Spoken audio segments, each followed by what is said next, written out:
Olá, olá, boa noite, sejam todos bem-vindos à TVD News 581 da Parabólica Digital. E hoje nós temos o imenso prazer e honra de receber o Dr. André Marsiglia. Ele que está se tornando, não, que já se tornou um expoente na área do direito para comentar os mandos e desmandos do Alexandre de Moraes. Doutor, muito obrigada por aceitar falar novamente conosco. Eu que agradeço, Camila, é um prazer estar aqui contigo, toda a audiência de vocês. Né? Se o advogado aparece falando muito, é porque a coisa está feia. É porque estamos muito à margem da lei. Infelizmente, isso tem sido patrocinado pelas nossas autoridades, né? Hoje, quem margeia a lei não são os marginais, mas são os tribunais, infelizmente. Doutor, por falar em marginais e destruir a Constituição, o que aconteceu no caso do Felipe G. Martins? Olha, esse caso é interessante. O Felipe, primeiro ele já estava num lugar que não deveria, porque estava sendo julgado pelo STF, não deveria, né? Então ele tinha foro privilegiado. Por que o Felipe está sendo julgado? E não tinha ainda aquela decisão de alcançar eternamente os parlamentares com foro privilegiado, que agora tem. Até isso, agora eles corrigiram, vamos dizer assim, corrigiram para ficar tudo errado, né? Mas, enfim, ele deveria ser julgado, ser avaliado pela primeira instância. Ficou preso 6 meses sem denúncia. Até hoje, a gente não sabe muito bem a razão da prisão dele. Aliás, a gente não sabe nada sobre o porquê da prisão dele. E, além disso, além dessa prisão arbitrária, foram impostas a eles cautelares absurdas, né? Cautelares inconstitucionais, como, por exemplo, a de não poder aparecer em redes sociais e dar entrevistas a emissoras. Vale a gente lembrar que essas cautelares foram consideradas inconstitucionais pelo STF quando Lula esteve preso. Então, quando o Lula estava preso, proibiram o Lula de dar entrevistas. E aí o STF disse, isso é censura. O Lula tem direito de dar entrevistas, tem direito de informar a população. O STF decidiu isso e agora entende diferente. Então, o Lula preso não pode dar entrevistas. Pode dar entrevistas. O Felipe Martins solto não pode. Essa é a visão seletiva do STF. E aí ele é multado porque aparece no fundo, como um fundo de tela, como um cenário, como, enfim, uma espécie de adereço de um vídeo de um terceiro, no caso o advogado dele. E eles multam, porque disseram que ele estava contracenando, essa foi a palavra usada pelo Moraes, ele estava contracenando com o advogado. Eu acho isso uma completa bizarrice. Claro que se você for pensar que se isso for válido, basta você sair por aí filmando o Felipe Martins, se ele estiver no fundo do seu vídeo, ele estaria contracenando com você. Então ele vai ser multado toda vez que você filmá-lo e postar nas suas próprias redes. É absurdo, você não pode ser punido por outro violar um direito, né? Eu não posso ser punido por um terceiro que cometa um ato que não está no meu gerenciamento. Isso é ilegal, isso é inconstitucional, isso é errado, e isso, receio até que possa ser utilizado, porque ele foi ameaçado de prisão pelo Moraes, isso poderia até ser utilizado para que ele não falasse ou não participasse efetivamente dessa audiência que vai correr nos Estados Unidos para se verificar se houve documentos oficiais da entrada dele ou não nos Estados Unidos. Doutor, o senhor falou da extensão do foro privilegiado. Isso eu também li e achei um absurdo, inclusive dizem que é uma forma de pressionar o Gilberto Kassab a não apoiar a anistia. O senhor pode explicar sobre o que envolve essa extensão do foro privilegiado? Essa extensão do foro privilegiado é basicamente o seguinte, até então, né, você só podia ser julgado, primeiro que assim, foro privilegiado, que a gente chama, né, o nome técnico é prerrogativa de foro, mas enfim, foro privilegiado não existe nenhum privilégio, hoje é uma baita de uma armadilha você ser julgado pelo STF, né? Ninguém quer ser julgado pelo STF, mas o foro privilegiado, ele alcançava você até o momento em que você saía da sua função, então você perdia o mandato, ou você deixava de ser ministro, enfim, na hora que você saía da função, como é uma prerrogativa de função, claro, o caso ia para a primeira instância. Quando quando o STF aumentou o foro privilegiado, podendo alcançar as pessoas para sempre, se elas um dia exerceram mandato, se elas um dia estiveram numa função que daria a ela o foro privilegiado, então ela para sempre poderia ser alcançada pelo STF. O STF justificou isso dizendo assim: nós não queremos criar um rompimento. Então, se eu estou aqui no STF investigando você, depois você vai para a primeira instância quando acabar o seu mandato, isso cria um rompimento no processo, cria uma insegurança jurídica, você vai ser julgado por duas pessoas diferentes, isso pode atrasar e gerar impunidade. Essa foi a justificativa. Na prática, não é isso. Na prática, eles poderem alcançar todo mundo, mesmo depois que eles deixaram de ser político. Então, uma pessoa vai lá, por exemplo, e se torna prefeito e pede, no dia seguinte, renuncia, ele ficou um dia lá, ele pode ser alcançado para sempre pelo STF. Isso torna as pessoas reféns eternamente, sendo políticos ou não, exercendo mandato político ou não, reféns do STF. Como o STF pode julgar todo mundo por qualquer coisa, a qualquer tempo, isso faz do STF um dono do mundo, uma espécie de patrão da política nacional, patrão do Congresso e patrão do Executivo, onde esses cargos, onde essas pessoas com foro privilegiado são julgadas. É uma forma do STF influenciar na política. Essa era a questão de fundo que o STF não revelou de cara, mas a gente estava percebendo que era isso. E eles não deram a menor bola, não tiveram o menor pudor em revelar a real intenção ao trazerem casos da primeira instância, como o do Kassab, como o do Deltan e outros mais, no dia seguinte que o foro privilegiado foi aumentado. Trouxeram esses casos da primeira instância para o STF, casos que já estavam lá, inclusive contradizendo a justificativa anterior deles de que era para ter um mesmo juiz para sempre, porque afinal de contas esses casos estavam na primeira instância e agora vão para outro juiz. Então, claro, uma forma de controlar a política nacional, o que o STF está fazendo. Doutor, além de controlar a política, há uma intenção, mesmo que bem por debaixo dos panos, bem sublime, em anular a existência dos tribunais de primeira e segunda instância e concentrar tudo no Supremo, como se fosse um tribunal único? Em relação à política, sim. Em relação a questões menores para eles, né? A questões, por exemplo, de crimes normais, então, homicídio, tráfico de drogas, coisas assim, eles não se interessam por isso. Mas há crimes relacionados a políticos, ou crimes relacionados à liberdade de expressão, sim. Hoje, o STF é um tribunal da liberdade de expressão. Inclusive, tem julgados que vão para a primeira instância, passam pela segunda sobre liberdade de expressão, chegam no STF, eles barram, porque eles têm lá um monte de temas também. Ah, esse tema ainda vai ser julgado, então aí pega o processo e reúne todos os processos dentro de um tema tal. Então, assim, hoje o STF, ele monopoliza o debate judicial no país sobre liberdade de expressão e sobre política. Não só ele, como o TSE. E isso dá a ele uma força imensa. Por quê? Porque toda a política nacional, política é a que manda no país. E liberdade de expressão é o instrumento de quem faz política. Então, se você pode julgar todos os políticos e pode decidir tudo que eles falam, você tem o cetro dourado, você é o rei sol, você domina o país. E isso tudo ainda pode ser feito dentro de inquéritos, desde 2019, que são sigilosos, a que ninguém tem acesso e que são julgados monocraticamente. Quer dizer, nós temos, portanto, um rei no Brasil, e esse rei, ele julga a liberdade de expressão de todos e todos os políticos, portanto, ele, de alguma forma, manda no país. Esse rei hoje está concentrado na figura do ministro Moraes. Por falar em rei, doutor, o senhor postou no seu Twitter, eu vou até compartilhar a tela, uns trechos de uma entrevista, a meu ver, um tanto vergonhosa. E um dos destaques é essa frase dele, que quando ele virou ministro da Justiça, a esquerda inteira chamava ele de conspirador e golpista. Eles me odiavam, agora a extrema-direita me odeia.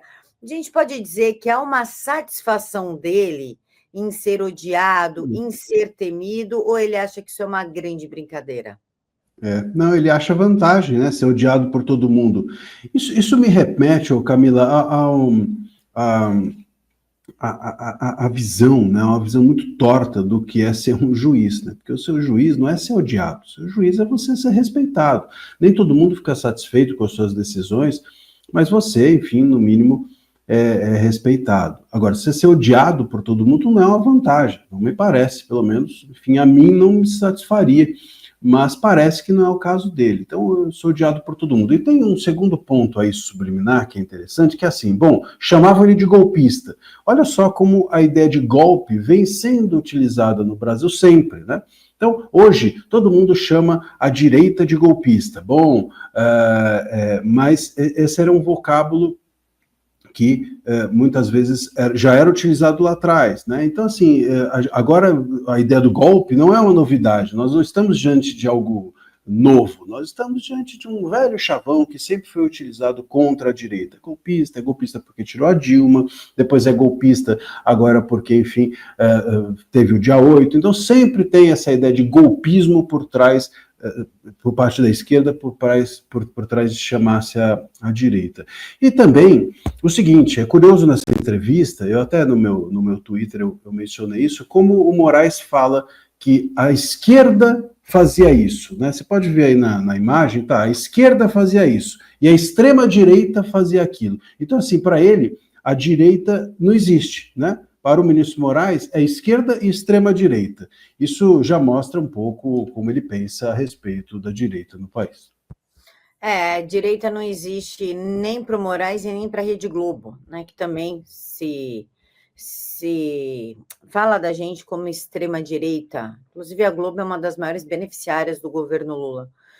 Camila, e eu tenho dito que essa história de extrema-direita não é só uma bobagem, isso é uma construção importante. Até a respeito, a gente tem que ficar atento como o uso da linguagem ele é político, ou ele é utilizado para fazer política, né? Então, por exemplo, quando eu chamo alguém de extremista, eu estou dizendo o seguinte, você não deve pertencer ao tabuleiro político, ao cenário político, porque você é um extremista. Então, quem é extremista não deve ser ouvido. Ninguém chega e fala assim, eu vou ser ouvido porque eu sou extremista, vão me ouvir, ou eu tenho que falar porque eu sou extremista, então é importante ouvir extremistas. Ninguém acha importante. Então, se você é taxado de extremista, a ideia é que você não pertence ao debate. Então, uma forma, como todo mundo de direita é extremista para a esquerda, né, e essa é uma invenção da esquerda, então é uma maneira deles, esquerda, falarem sozinhos porque a direita toda é extremista, então ela não deve falar.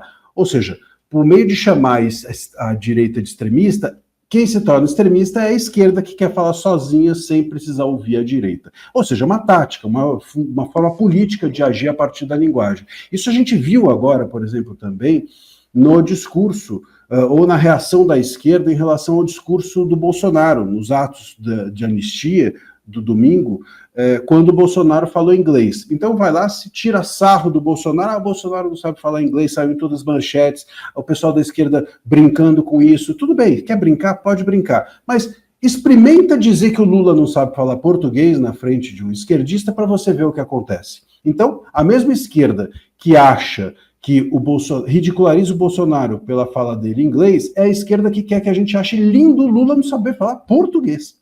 Perceba como, portanto, os discursos sobre linguagem, a utilização da linguagem, sempre tem, por parte da esquerda, uma maneira de manipulação política. Inclusive, doutor, falando em manipulação, ele está se colocando como herói no exterior, né? Eu brinco com a minha equipe de segurança que eu não poderia morrer. O herói do filme precisa continuar. Ele e o jornalista se colocaram ele como herói. Como que o senhor interpreta isso vindo de um juiz da Suprema Corte? Veja, assim, ele fala que estava brincando e etc., mas a gente sabe que ele realmente se acha um herói, né? Ele se coloca dessa forma. Quem não se lembra até de um discurso que ele fez há um tempo atrás, no meio do julgamento, que tinha um quadro vermelho estranhíssimo atrás dele, uma coisa muito tensa, e ele dizendo a vida quer da gente, citando Guimarães Rosa. Imagina só, aquelas frases de caminhão, mas é Guimarães Rosa, são aquelas que aparecem no Facebook. Para citar Guimarães Rosa, tem que ler Guimarães Rosa com profundidade, mas essa daí é uma que circula, assim como a vida é muito perigosa, enfim, frases assim do Guimarães Rosa. Mas essa era do Guimarães, que dizia a vida quer da gente coragem. Então ele tem, sem dúvida, uma percepção de que ele é um convicto, de que ele está numa batalha, é uma causa. Eu sempre digo, juiz não pode ter causa. Juiz não tem causa. Juiz tem que ser neutro. Quem tem causa é advogado, quem tem causa é parte, quem tem causa são as pessoas que não estão na posição de ser isentas. Você não tem como ser isento e ter causa.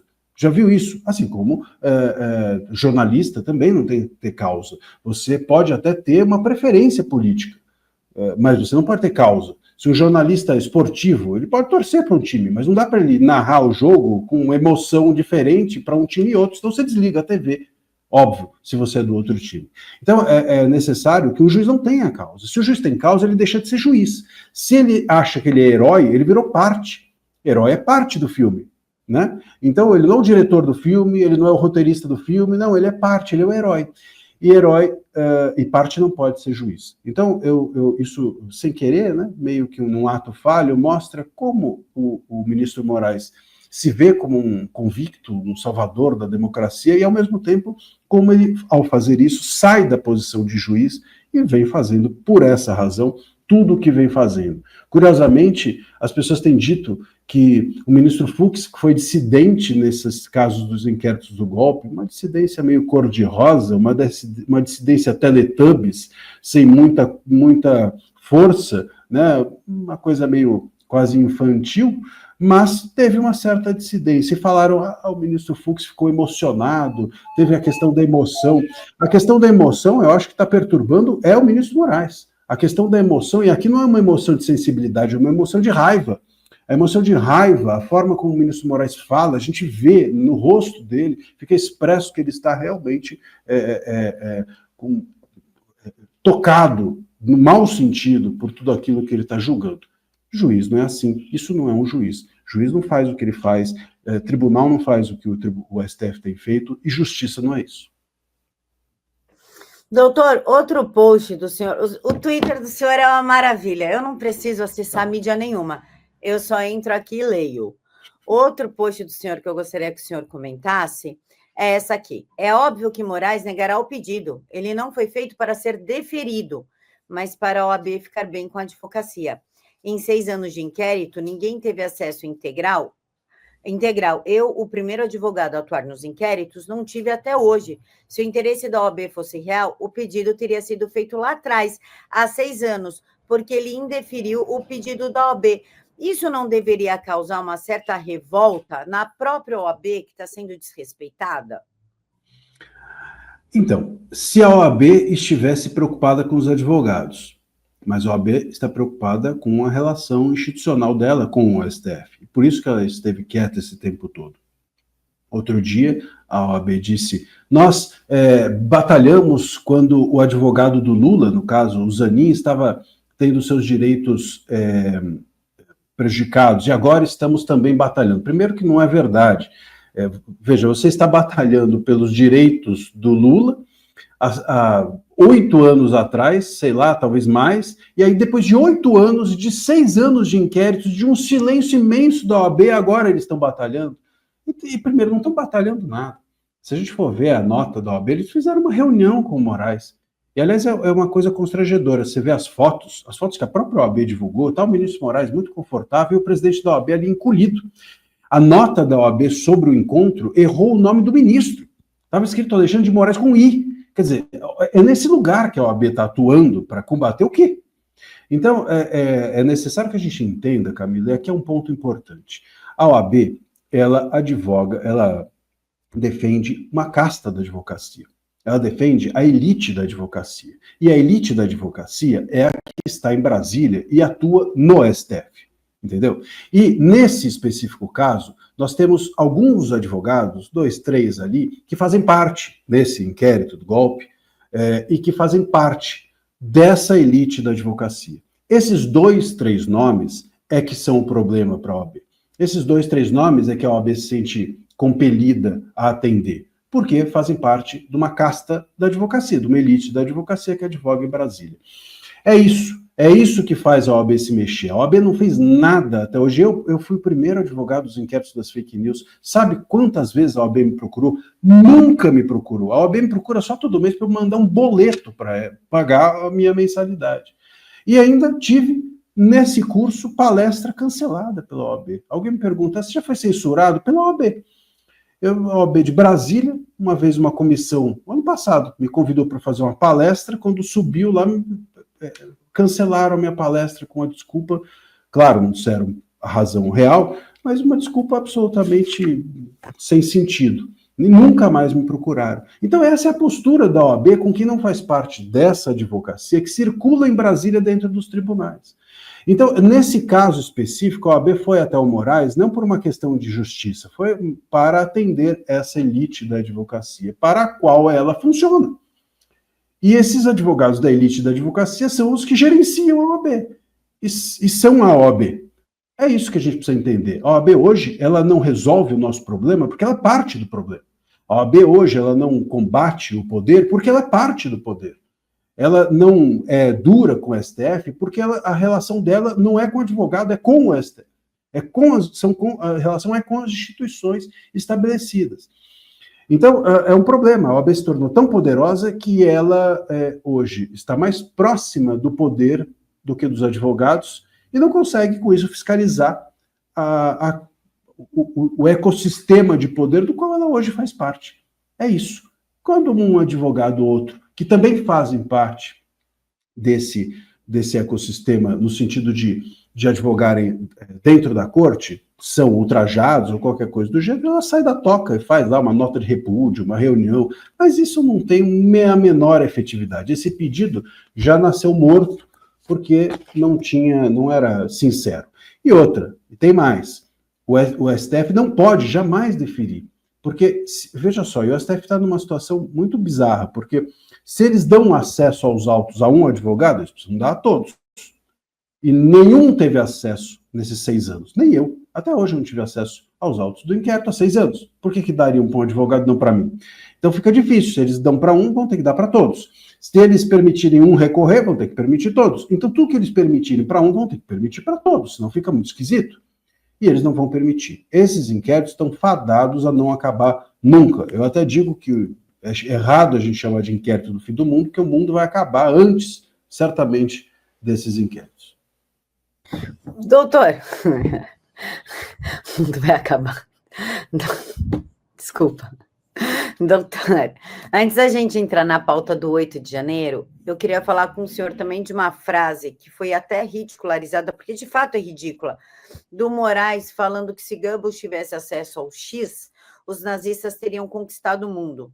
Na verdade, se o Goebbels, se naquela época existisse o X, o Holocausto não teria acontecido, porque as pessoas denunciariam os crimes e todo mundo ficaria de olho. Como o senhor afirma, como o senhor vê essa afirmação dos ministros ainda uma pressão em cima dos governadores quando ele fala que está na hora de começar a pensar na regulamentação das redes sociais? Esses são 2 pontos bem importantes. Primeiro que essa comparação com Goebbels e tal é uma maluquice total, né? Mas é comum. Muita gente fala, eu inclusive estava outro dia num debate, e o debate era esse. A Constituição alemã, na época do totalitarismo lá, enfim, tem umas palavras que a gente não pode falar aqui, senão derruba a live, né? Mas enfim, quando tinha lá, como diz um amigo meu, o Serrão, quando tinha o homem do bigodinho, quando estávamos lá nessa situação, dizem, a Constituição alemã era tão ampla, dava tanta liberdade que possibilitou que o totalitarismo subisse ao poder na Alemanha. Esse era o debate. Eu respondi assim, sim, mas é também pela Constituição ser tão aberta e prezar tanto a liberdade que foi possível desmantelar o totalitarismo na Alemanha. Então a gente precisa entender que se as redes sociais causam mal, e causam também mal, porque tudo causa bem e mal, tudo é assim no mundo, não é? Não existe só bem e não existe só mal. Se você acredita só no bem ou acredita só no mal, você é um ingênuo, você é uma criança, você é uma pessoa que fantasia, né? Então, as redes podem causar mal, mas é também pela liberdade que circula nas redes que ela pode causar o bem. Ou seja, se por acaso Goebbels pudesse tomar a Alemanha pelas redes sociais, é pelas redes sociais que a gente conseguiria ou evitar Goebbels ou evitar a permanência do totalitarismo alemão por tanto tempo. Então, o que o Moraes o que se percebe da fala do Moraes é que ele enxerga o mundo só de um ponto de vista. as redes são um mal, esse mal é um mal extremista, esse extremismo é um extremismo de direita. E com essa visão completamente distorcida da realidade é que ele quer regular as redes. E aí a gente entende o problema de regular as redes. Muita gente fala assim, você é contra regular as redes? Eu falo assim, eu não sou contra regular nada, eu sou advogado. Se eu fosse contra a regulação, eu não vivo. Agora, a questão não é essa, a questão é regular de forma censória, autoritária, absolutamente distorcida, desse jeito, enxergando as redes como um lugar de direita, um lugar de extremismo, um lugar que precisa ser visto com medo. Quer dizer, se você vai regular assim, claro que aquilo vai ser autoritário e censório, e isso eu não posso concordar jamais. Então, a questão não é regular sim, é regular desse jeito, é regular com esse olhar. Esse é o olhar do Moraes, esse é o olhar do Barroso. O Barroso já disse diversas vezes a mesma coisa. Esse é o olhar do Toffoli, que inclusive fez as falas no julgamento das redes sociais. As falas do Toffoli são dignas de um stand-up. É um negócio que parece comédia, as comparações, o próprio Dino falando errado, falando bobagem sobre redes. Então, assim, eles todos têm uma visão de que rede social é um mal. Chegaram a dizer até que antigamente que era bom, quando as redes sociais não existiam. Quer dizer, uma visão absolutamente fora da realidade, como se a tecnologia fosse o problema, como se nós estávamos no mundo moderno, fosse a grande desgraça da vida. Você vê, a gente está no mundo moderno, é o que fez com que o juiz, todo mundo está falando, teve um juiz aí que passou 40 anos julgando com um nome falso aqui em São Paulo, com um nome inglês, julgando casos, e ninguém sabia, ninguém descobriu. Por que ninguém descobriu? Porque não tinha redes sociais, porque os tribunais eram todos analógicos, porque os documentos eram todos físicos. Agora, com a tecnologia, descobriu-se, 40 anos depois, que o cara era uma fraude.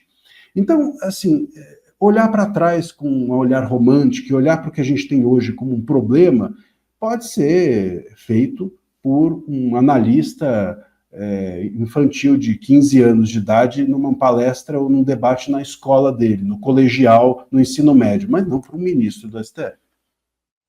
Eu acho que o maior problema do Moraes com as redes sociais é a gente, somos nós somos o problema do Moraes. A gente denuncia o que ele faz, denuncia as coisas do Lula e aí estraga o planinho, né, doutor? E é muito louco isso, né? Quer dizer, porque até a gente comentou isso rapidamente, mas vale reforçar. Veja, se você é uma pessoa de esquerda, e ali dentro do STF tem muitas pessoas, a gente sabe de esquerda, quem não é de esquerda foi nomeado pela esquerda, e quem não foi nomeado pela esquerda hoje claramente tem uma visão de esquerda. Então a gente tem um tribunal progressista. E a esquerda, ela tem uma visão muito, muito louca mesmo sobre democracia, que é a seguinte: eu sou a democracia e a direita é a não democracia. Então é o risco à democracia. Ou seja, a única forma, eles pensam assim, a única forma de manter a democracia é eliminar o outro e ficar só eu, sozinho, falando, sem ninguém me contrapor. Pô, mas isso é a definição da tirania. Como é que uma pessoa pode acreditar que democracia é falar sozinho? Como é que uma pessoa pode acreditar que democracia é só ela falar? É o outro ser eliminado do debate e do discurso e da política. Então, a gente tem uma esquerda que vende a ideia de democracia, mas está, no fundo, vendendo uma ideia de tirania, de autoritarismo, de imposição à força dos seus ideais. Doutor, por falar em tirania, tem um monte de gente presa, inclusive morador de rua, pessoas com câncer, pessoas que são transplantadas e precisam de acompanhamento, idosa de cadeira de roda, idosa com ideação suicida. O que a gente pode fazer? Nós não, na verdade, né? Por que o Senado não faz nada? São tantas perguntas, a gente pode fazer alguma coisa? Por que o Senado não faz nada? E a postura do Hugo Mota, que antes ia pautar e agora não vai mais? Ontem, num debate, alguém o chamou de Hugo Moita. Eu achei ótimo, porque é um pouco isso, né? Fica ali atrás da moita, um pouco aguardando o que vai acontecer. Eu não sei se o Mota, muita gente fala, é muito jovem, pelo amor de Deus. O Franz Kafka construiu uma das obras literárias mais relevantes da história da literatura, morreu com 40 anos. Eu acho que o Mota, com 30 e poucos, já tem condições suficientes ali de pensar com a própria cabeça. A grande questão é se ele está pensando com a própria cabeça ou se ele está pensando com a cabeça dos outros. Sobretudo de 11 outros, né? Esse é o grande ponto. Então, se o Mota está ali pensando sozinho, bom, a gente precisa repensar o Mota. Mas se o Mota está ali pensando com a cabeça do STF, é preciso repensar o parlamento. E esse é o ponto. Não adianta a gente chegar e falar assim, a solução é o Senado, se esse Senado não dá a resposta correta. Camila, teve uma pesquisa na semana passada interessantíssima que saiu dizendo que 8 em cada 10 parlamentares acreditam que o STF invade as funções do legislativo. Ou seja, a gente tem 80% do parlamento achando que a coisa está errada. Onde estão essas pessoas? A gente não vê esses 80% falarem. Onde eles estão? Estão com medo, estão debaixo da cama, estão acovardados. A gente vê no máximo 8 parlamentares, se muito, se manifestarem de forma mais efusiva. Então o ponto é esse, não adianta ter um parlamento, se um Senado, o que quer que seja, se as pessoas estão com medo, ou estão preocupadas com o próprio bolso, ou o que seja, ou preocupadas com o próprio bolso ou com o nosso bolso, também tem isso. Tem uns que se preocupam com o bolso alheio. Então é necessário que a gente tenha um parlamento melhor, um Senado melhor. Não adianta a gente colocar parlamentares de direita, a gente precisa colocar parlamentares que sejam combativos. Não adianta a gente colocar parlamentares que dizem uma coisa e depois fazem outra. Porque é isso. Hoje em dia, a gente precisa menos de parlamentares preocupados em fazer lei e mais de parlamentares que tenham coragem de combater os excessos do STF. Não adianta ficar fazendo lei, não adianta ficar fazendo PEC. Hoje você fazer PEC ou lei significa jogar gasolina na fogueira. Porque se eles vão interpretar com criatividade, se o STF vai julgar tudo inconstitucional, o que adianta fazer mais? Eu vou fazer mais para eles interpretarem mais? Eu vou fazer mais PEC para eles interpretarem que aquilo é inconstitucional? Fazer mais lei para eles interpretarem aquilo do jeito que eles quiserem? Para quê? Eu estou entregando para o inimigo, entre aspas, a possibilidade de me ferrar ainda mais. Então hoje o parlamento ele precisa ser uma instituição combativa. E isso não é antidemocrático, ao contrário, isso é democrático.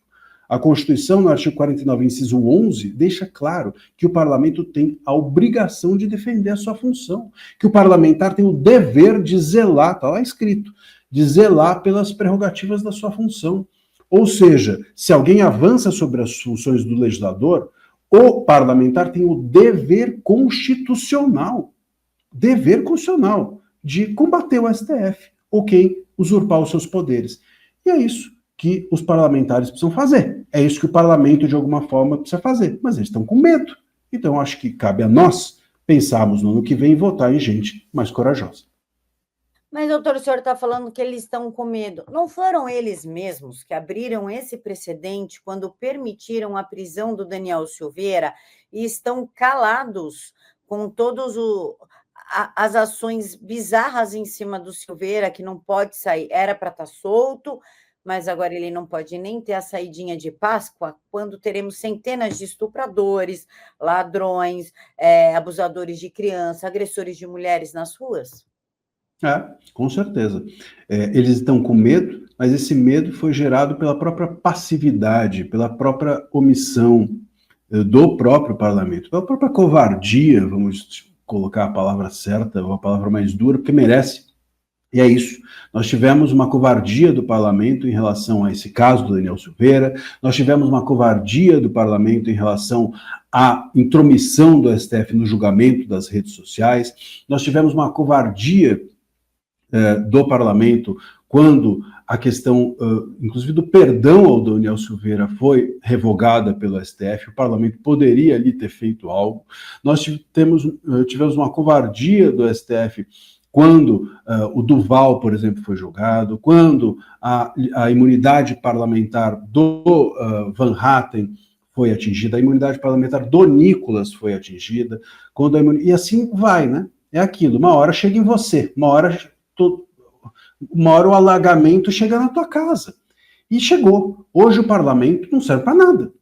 Se você for ver, hoje o parlamentar não pode votar porque é inconstitucional. Ele não pode não votar, como no caso das redes sociais, porque o STF entende que é omissão e vai lá e supra a omissão.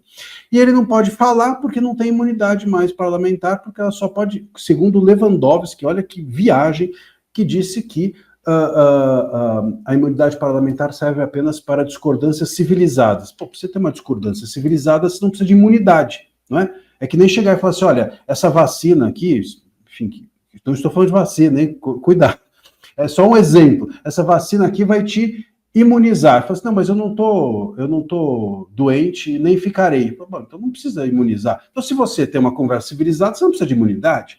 Quer dizer, a questão aqui é totalmente bizarra. E o parlamento ficou quieto, foi covarde nesses momentos todos, e o STF foi ganhando espaço, ganhando espaço. Veja, Camila, tudo que os advogados, por exemplo, reclamam que está acontecendo agora, de falta de acesso aos autos, de impossibilidade de recorrer, de avanço do STF, de julgamento no plenário virtual, de, enfim, não poder sustentar oralmente, todo esse papo já acontecia em março de 2019, há 6 anos atrás. O meu livro, inclusive, o Censura por Toda Parte, é um documento interessante nesse sentido, porque eu relato tudo isso dia a dia, que foi vivido por mim pela primeira vez. Eu fui o primeiro advogado dos inquéritos, das fake news, com o caso da revista Cruzoé, o amigo do amigo de meu pai, aquela capa, e ali tudo isso eu vivi pela primeira vez. E hoje continua acontecendo. E por que continua acontecendo? Porque ali atrás ninguém deu a mínima, a OAB não falou nada, o parlamento não ligou, as pessoas foram deixando acontecer, e foi indo, caminhando. 6 anos de arbítrio. Claro que em algum momento você chega numa impossibilidade de reação. E agora eles estão com medo justificadamente. Hoje o parlamento acabou. Então, você tem que ter medo mesmo. Se o parlamento acabou, você precisa ter medo. Se o parlamento não serve para mais nada, segundo o STF, eles têm mesmo que ter medo. Agora, por que chegou nisso? Chegou nisso porque eles deixaram.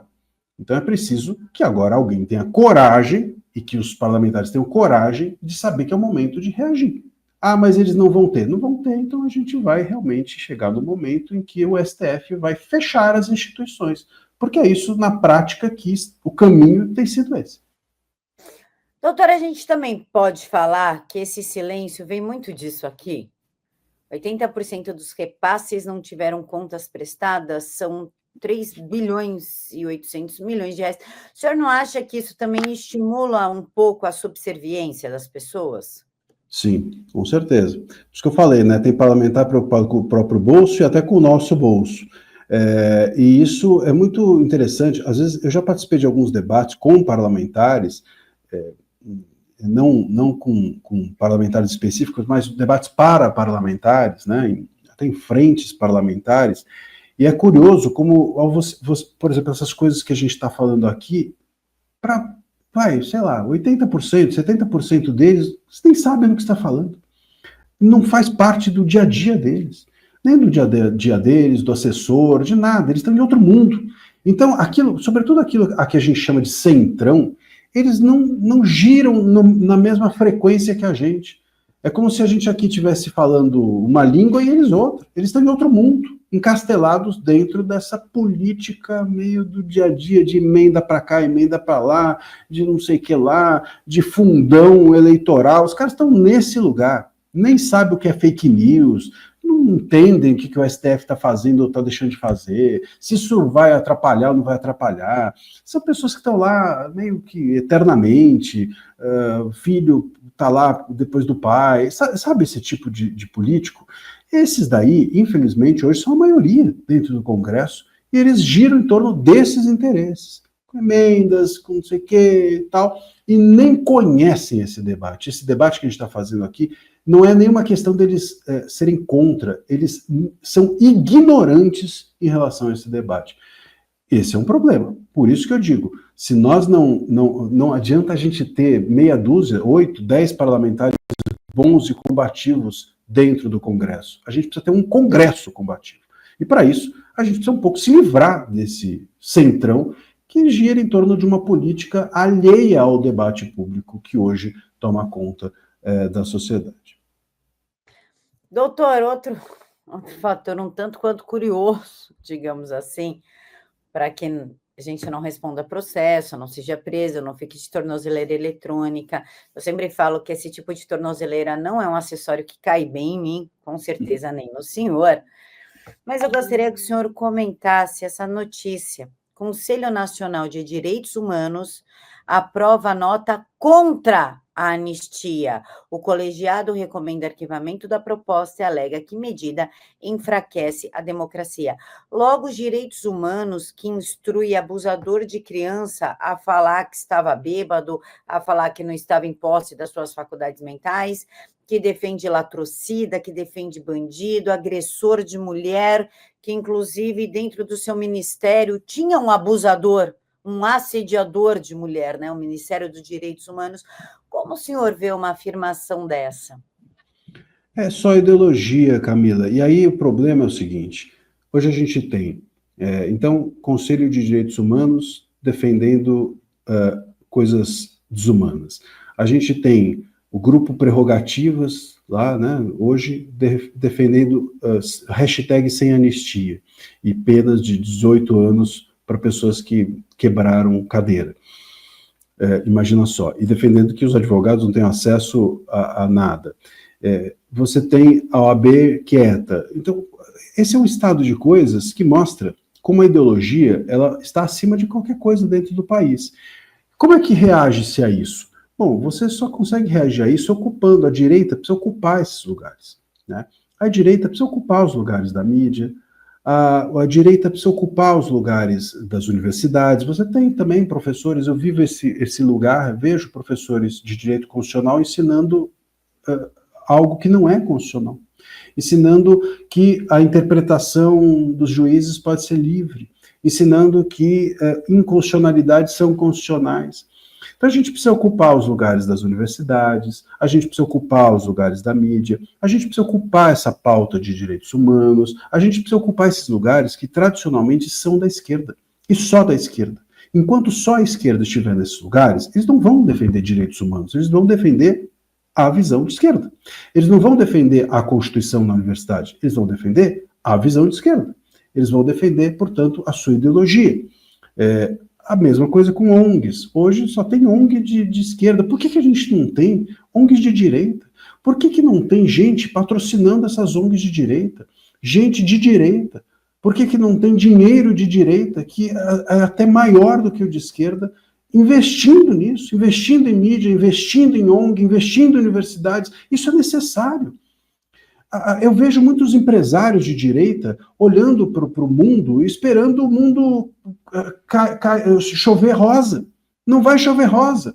Você precisa construir uma nuvem para chover rosa. Você precisa fazer algo para acontecer o que você quer. Não fica ali aguardando o mundo ficar cor-de-rosa. Não vai ficar cor-de-rosa. Então, o empresariado de direita precisa entender que a esquerda passou décadas investindo dinheiro de esquerda, dinheiro de milionários de esquerda. Eles passaram décadas investindo em ONG, universidade, mídia e tal, para a gente ter a situação de hoje. A direita precisa fazer a mesma coisa, se ela quiser chegar nesse lugar da gente ter, por exemplo, os direitos humanos sendo analisados do ponto de vista dos direitos humanos e não da ideologia. Mas hoje esses lugares estão ocupados por pessoas de esquerda, em geral pessoas muito radicais, e que colocam a sua ideologia à frente de tudo. Pessoal, pode botar outro no paredão, tem gente que defende que existe democracia em Cuba, o cara está no paredão tomando um tiro, fala, não, isso é em nome da democracia cubana. Então, a Venezuela, a gente não conseguiu, teve gente de esquerda que não conseguiu até hoje, o governo não conseguiu até hoje condenar a fraude nas eleições venezuelanas. E essas pessoas dizem que as urnas brasileiras é que são o problema, o questionamento às urnas brasileiras é que são um problema. E lá na Venezuela estão apoiando a fraude nas urnas venezuelanas. Então, assim, como é que a gente pode levar isso a sério? Isso é só ideologia. Só ideologia.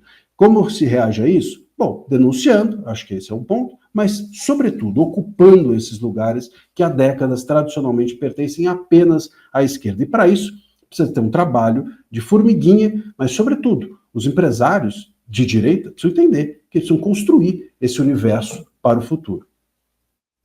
Doutor, outro fator que eu gostaria que o senhor comentasse é que grupos estão sendo presos, julgados tal, porque não aceitam o tal do acordo da PGR, que prevê a confissão de crimes e a realização de um curso da democracia e pagamento de multa. Esse curso da democracia nada mais, nada menos é do que uma lavagem cerebral ridícula, totalmente enviesada. Não é crime no Brasil tu obrigar uma pessoa a confessar, sob tortura, inclusive, um crime que ela não cometeu? Não, sem dúvida. Inclusive, não só nesses casos, né, mas nas próprias delações. A gente viu a delação do Mauro Cid, de que maneira que foi feita. E olha, a delação do Mauro Cid ainda foi a parte que eles mostraram para a gente. Eles fizeram uma edição daquele vídeo, eles selecionaram os vídeos e expuseram para nós. Imagina o que eles não expuseram. Se no que eles expuseram já dava para ver que teve coação, imagina o resto. Então, claramente, as delações foram feitas sob coação, que, aliás, era uma crítica que a esquerda fazia à Lava Jato. Quem não se lembra dos ministros até do STF dizendo que havia tortura na Lava Jato, não sei o que e tal, agora estão achando uma maravilha tudo que está acontecendo, sendo que claramente houve coação na delação do Mauro Cid.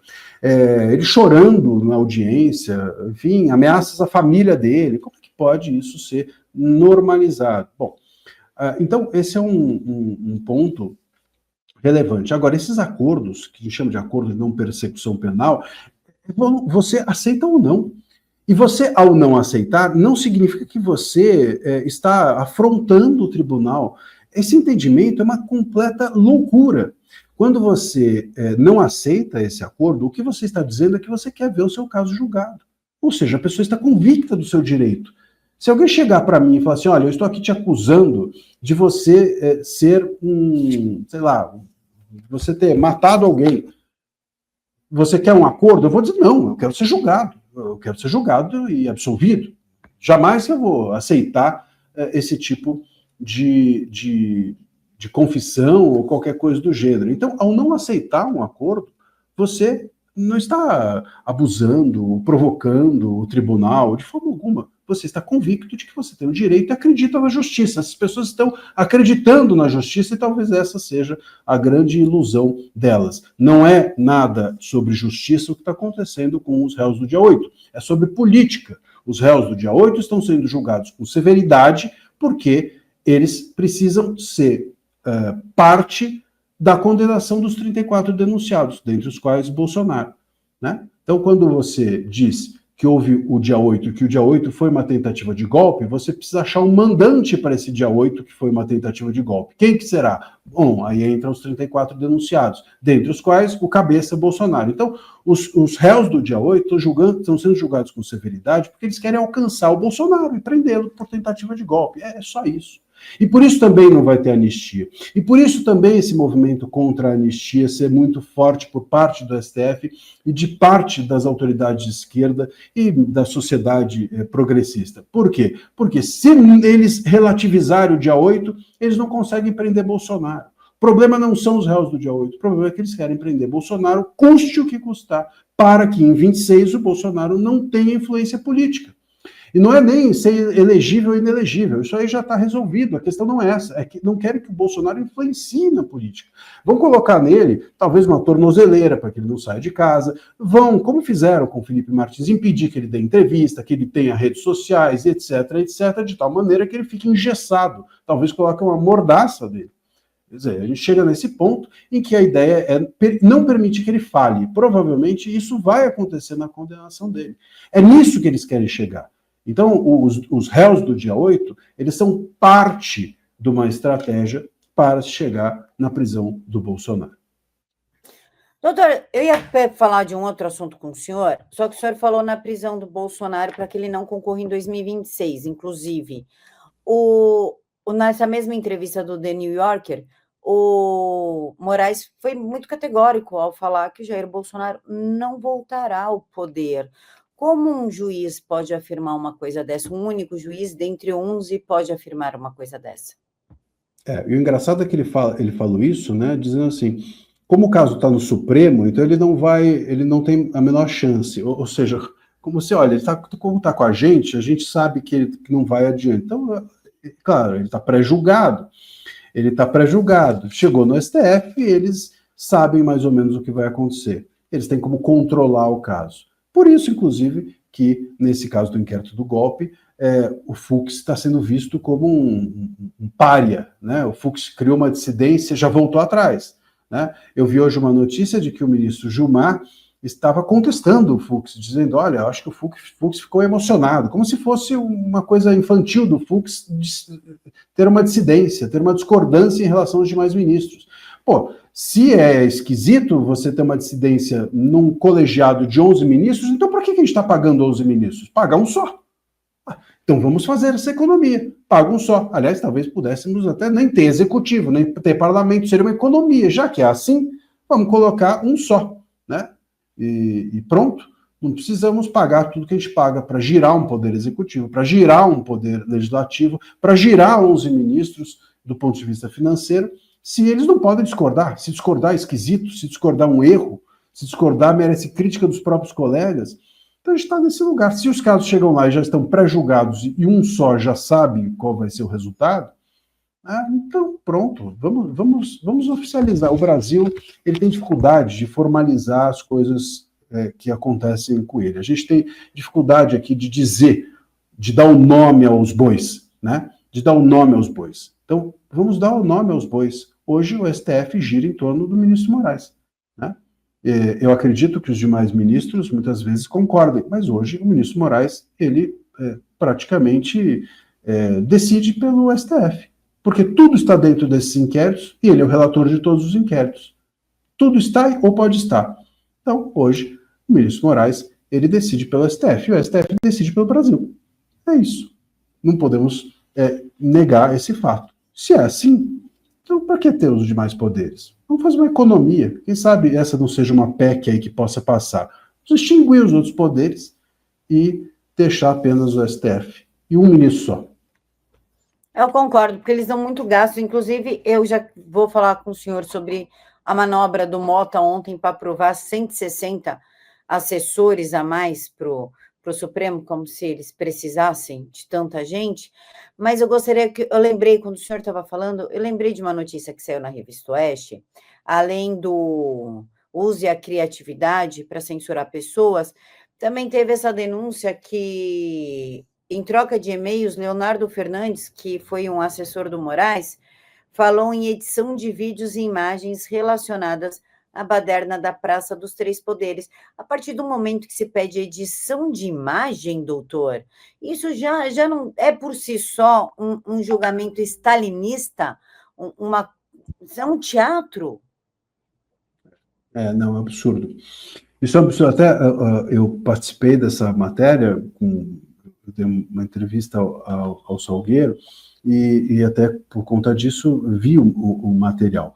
E eu posso te dizer que é muito esquisito. É muito esquisito. Então, o que parece é que nós tivemos ali bom, isso é bom que tenha, isso não é bom que tenha, vamos colocar só a parte que interessa.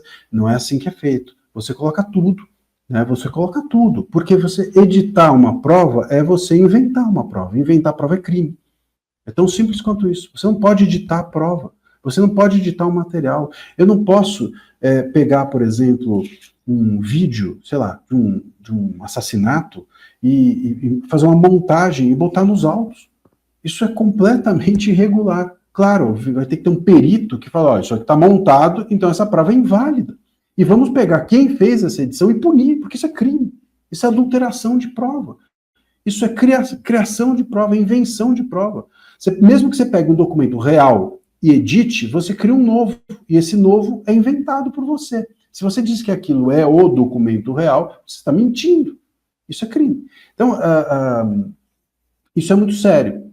Isso é muito sério, mas, pelo visto, eu não sei se existe ainda alguma coisa séria nesse país. Uma outra matéria que eu queria falar com o senhor, que aconteceu ontem, foi isso aqui. Câmara aprova alinhamento com o Judiciário e prova urgências para turbinar tribunais, mas ignora completamente a anistia. Inclusive, a meu ver, foi ridículo contratar modelos para ficar na porta do Congresso pedindo para os deputados assinarem. Isso transforma um documento seríssimo, que é a anistia, em um circo, em palhaçada. Então, quem teve uma ideia dessa, está faltando um parafuso, para não falar outra coisa.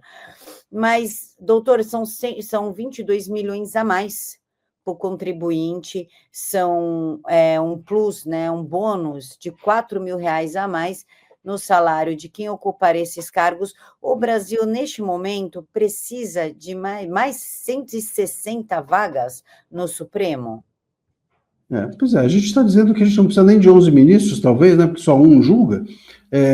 Imagina só, então, ainda esses cargos comissionados. Isso daí não faz o menor sentido. Isso, em geral, é utilizado como uma moeda de troca entre os poderes. Então, quando tem algum tipo de desarmonia, o legislativo quer ficar bem na fita com o judiciário, ele vai lá e solta essas aprovações, né? E por quê? Porque aí tem os cargos comissionados, os próprios ministros ficam bem com os seus funcionários, os funcionários ficam felizes, todo mundo fica feliz com o nosso dinheiro, não é? E assim é fácil. Difícil é eles ficarem felizes com o trabalho deles, né? Mas ficar feliz com o dinheiro, sobretudo quando é nosso, é muito fácil. Então é uma maneira de todo mundo, deixar todo mundo feliz, sabe? Olha, sabe aquele cara que entra no bar e fala assim, eu vou pagar aqui uma bebida para todo mundo? Aí todo mundo fica feliz, em volta dele, todo mundo vira amigo. É mais ou menos por aí que acontecem essas medidas. Então, agora o judiciário está feliz porque vai ser distribuído um monte de cargo, um monte de valores, etc. Infelizmente, essa é a reforma do judiciário que passa. A gente precisa de uma reforma do judiciário a sério, a gente precisa repensar mandato fixo de ministro, a gente precisa fazer com que os ministros do TSE e do TSF não sejam os mesmos, a gente precisaria ter limitação do foro privilegiado, talvez até mesmo diluindo o foro privilegiado, fazendo com que, ao invés de extingui-lo, fazendo com que ele não esteja apenas no STF. É possível parlamentares, por exemplo, serem julgados também pela Justiça Federal, também serem julgados pelo STJ, diluir essa concentração do foro privilegiado. A gente precisaria desses projetos passarem para a gente ter uma reforma do judiciário. Mas essa não passa. Essa ninguém quer saber. Para aprovar cargo, para aumentar salário, aí passa fácil, aí tá tudo bem, aí tem urgência, aí é feito de um dia para o outro, e a gente é que paga o pato. Doutora, enquanto a gente conversava, saiu essa notícia aqui, que mais um deputado entra na mira da Polícia Federal, porque é o Gilvan da Federal, PL Espírito Santo, por fala sobre o Lula na Comissão de Segurança Pública da Câmara. Também vai abrir um precedente que é proibido criticar o Lula? Eu até vi essa fala, imaginei que acabaria dando problema. Veja, o que ele diz é que ele gostaria, né, que o Lula não estivesse vivo, ou algo do gênero, né? Veja, você não pode punir uma pessoa pelo gosto dela, né? Você desejar que nós tivéssemos uma monarquia não é crime. Você desejar que nós tivéssemos uma intervenção militar não é crime. Você desejar que alguém não esteja vivo não é crime. Crime é você fazer com que ela não esteja viva. Crime é você derrubar o Estado para implantar uma monarquia ou uma intervenção militar. Isso é crime. O crime está na ação, não no desejo. A gente não pode punir o desejo de alguém, por mais que ele seja bizarro, por mais que ele seja lamentável, por mais que você não seja o seu, né? Então, assim, desejar está dentro do limite da liberdade de consciência, de pensamento e de expressão. Você não pode fazer aquilo. Você pode desejar. Então, o que eles querem com o deputado não apenas é relativizar a imunidade dele, mas eles querem relativizar o desejo dele. Ele não pode meter o desejo, porque esse desejo é indigesto, ou porque é um desejo inconveniente. Nós podemos ter desejo ainda nesse país. Isso é ilegal. Essa investigação é uma investigação ilegal. Essa imputação a ele é uma imputação inconstitucional. Mas, dentro do momento em que a gente está, eu não duvido que ele seja punido, porque nós simplesmente retiramos dos parlamentares toda a possibilidade de falar. Hoje o parlamentar é o último que pode falar. Se você fala um negócio na imprensa, se eu vou lá e falo algo na imprensa, e no dia seguinte um parlamentar fala a mesma coisa, ele é punido e eu não. Porque ele virou uma pessoa muito mais alvejada do que qualquer outra. Sobretudo nas vésperas de um ano eleitoral. Doutor, agora eu gostaria que o senhor falasse sobre isso aqui, ó. Coloca aqui. Pronto. Censura por toda parte. Os bastidores jurídicos do inquérito das fake news e a nova onda repressora que assola o Brasil. Por que o senhor escreveu o livro? O senhor não tem medo de uma ação contra o senhor, de fato, censura, até na sua profissão, de te prejudicarem por conta desse livro? Eu já li, eu tenho ele.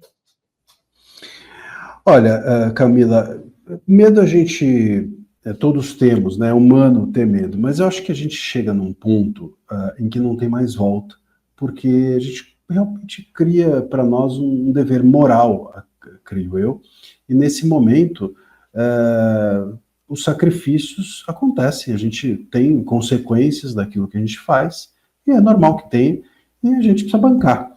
Precisa bancar se a gente tem realmente expectativa de ter um Brasil diferente, um Brasil melhor e etc. Eu não quero me colocar aqui como alguém que está com uma função, que quer não é disco de palanque, né? Mas realmente chega no momento em que a gente acha que a gente tem que fazer o que precisa ser feito, né? Não tem muito como abrir mão daquilo que nós já estamos no meio. Eu acho que esse livro e o que eu venho fazendo, o trabalho que eu venho fazendo, eles estão inseridos nesse contexto. O contexto da gente fazer o que acha que tem que ser feito. O livro, ele conta, é um livro documental. Claro, não pus todos os documentos, porque alguns deles, se eu pusesse, talvez aí sim eu fosse preso. Mas quem sabe, em algumas outras edições, tem algumas histórias que eu não contei, porque eu não poderia. Então, eu próprio me autocensurei em alguns momentos, mas a maior parte de tudo que aconteceu em 2019 com a revista Cruzoé e quando eu atuei como advogado daquele caso de censura, que ela foi censurada por uma semana, até hoje ela está nos inquéritos, todos os recursos, o diálogo com a imprensa, a surpresa, etc., o diálogo com os ministros, enfim, tudo o que aconteceu nesse caso está aí, né? É um diário de bordo que eu levo ao leitor, e não só desse caso, mas de 25 anos de atuação em casos de liberdade de expressão. Então, o livro é um pouco um resumo disso, e eu recomendo, quem quiser entender o que a gente está vivendo hoje, é importante saber como começou, e o livro tem essa função. Eu tenho ouvido muito isso. É um livro, olha, é um documento importante de fundação da censura que a gente tem hoje no Brasil. De relato, né? Relato da censura. Eu fico feliz com isso, ter contribuído com essa função. Doutor, como o senhor vê um país onde o advogado ele é muito mais chamado para entrevista, para entender o que está acontecendo, do que os próprios deputados e senadores? Como o senhor vê essa dinâmica que se formou? Numa dinâmica em que o parlamento está desidratado. Eu realmente fico chateado com isso. Eu vejo alguns parlamentares muito combativos e muito interessantes. Aliás, parte deles, esses que eu acabei de mencionar, que estão sendo investigados, o Nicolas, o Van Hatten e outros mais. Alguns senadores também são combativos, interessantes, o senador Marinho, a deputada Zanata, enfim, a gente vê pessoas combatendo o bom combate. Agora, é preciso realmente que o parlamento entenda institucionalmente a sua função, não apenas parlamentares. A gente precisa fazer com que, cobrar, né, que o próprio parlamento, a instituição se coloque. Senão, a gente vai perdendo mesmo o respeito. Hoje o parlamento ele tem um imenso... nós dedicamos a ele um imenso desrespeito. Não só nós, mas o próprio STF. É muito perigoso isso, sabe, Camila? É muito perigoso que a gente chegue nesse lugar, de um parlamento calado, de um parlamento com medo, porque o tempo vai passar, as personagens que estão aí vão embora, mas esse desrespeito fica. Assim como a jurisprudência de exceção do STF fica quando os personagens forem embora, os ministros, quando esse momento de censura nosso passar, e eu espero que passe, nós ficaremos com desrespeito ao parlamento, que é muito ruim para o Brasil de uma forma geral. Doutor, como é que o pessoal faz para seguir o senhor? Seu arroba, eu super indico o X. Eu adoro ver o doutor lá no X, descendo a lenha na galera. Olha, X, em geral, eu estou no X mais do que realmente tudo, e no Instagram. São as duas redes. O que eu ponho no X, eu ponho no Instagram, na maior parte das vezes. Às vezes no Instagram tem um ou outro vídeo que entra por lá a mais, mas, em geral, o X eu uso mais também para questões políticas, e o arroba é o mesmo, Marcília, S-I-G-L-A, Marcília, arroba, underline, André. Marcília, underline, André. E são as redes que eu uso. As demais redes, tem umas outras aí, mas nem eu entro. Então não entre também. E não estou no Telegram vendendo criptomoeda. É bom que se diga que tem gente já me avisar que era um grupo em que eu estou lá recomendando. Não sou eu não vendo, nem sei o que é isso. Boa, doutora, o pessoal está roubando contas e usando contas para vender criptomoeda. Fizeram isso outro dia, se não me engano, com a Paula Leal, foi com a Ana Paula Rocha, da Oeste, usaram a imagem delas para poder vender criptomoedas. É um absurdo. Outro dia me disseram, vamos, a gente, no seu grupo, eu estou lá no seu Telegram, eu só não sei por que no meio das questões jurídicas você põe umas recomendações de criptomoeda. Eu falei, não sou eu. E, infelizmente, a gente demora muito para esses grupos serem derrubados. Então é bom a gente informar. Doutor, eu quero agradecer a sua participação, a sua paciência. É um prazer enorme sempre estar com o senhor. Prazer é todo meu, Camila. Um abraço a você e toda a audiência. Pessoal, muito obrigada por nos receber na casa de vocês e por sempre estar nos prestigiando. Pode cortar a entrevista, o que não pode é tirar do contexto. E marca os nossos arrobas e da TVD para que a gente saiba que você está curtindo o conteúdo. Fiquem todos com Deus e até amanhã.